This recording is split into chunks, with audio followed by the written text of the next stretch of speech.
هلا رجعنا لكم اخواني فيديو تاني. فضينا كاسة السكر هون، وهي كاسة المي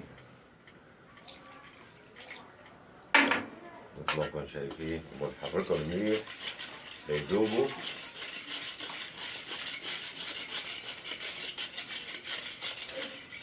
منيح.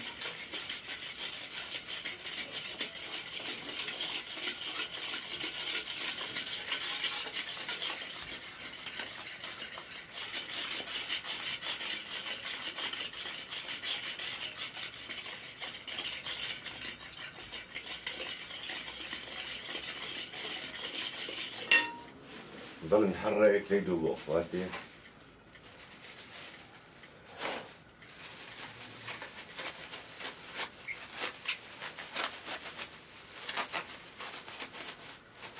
نرجع نعجنهم.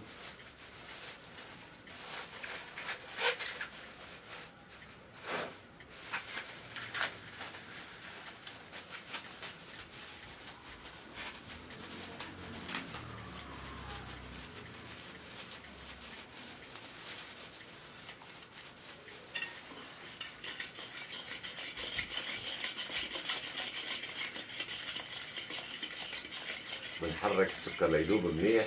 سكر طبعا مع المي مع الخميرة كله مع بعضه، سكر ومي وخميرة هدول لحالهم.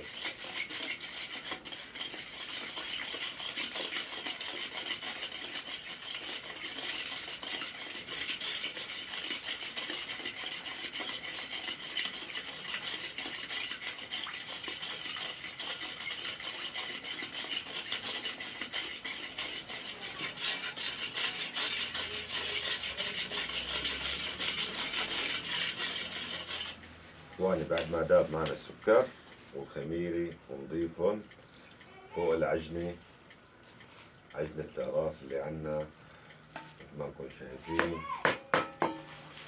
هلا نرجع بنحركهم مضبوط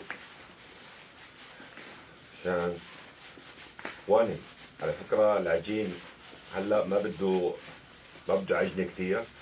طبعا بعد ما ضفنا التوابل وضفنا المي وضفنا الزيت والسمنة والشمرة والمحلب والحليب البودرة، ما بده عجنة كتير.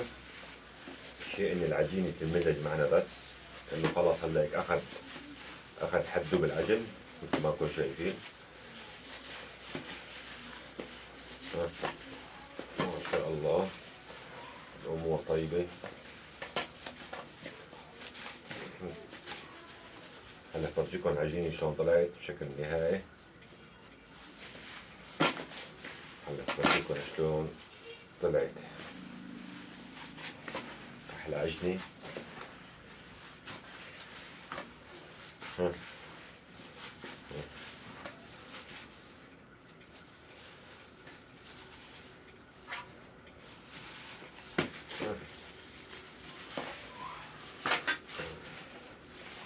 شايفين؟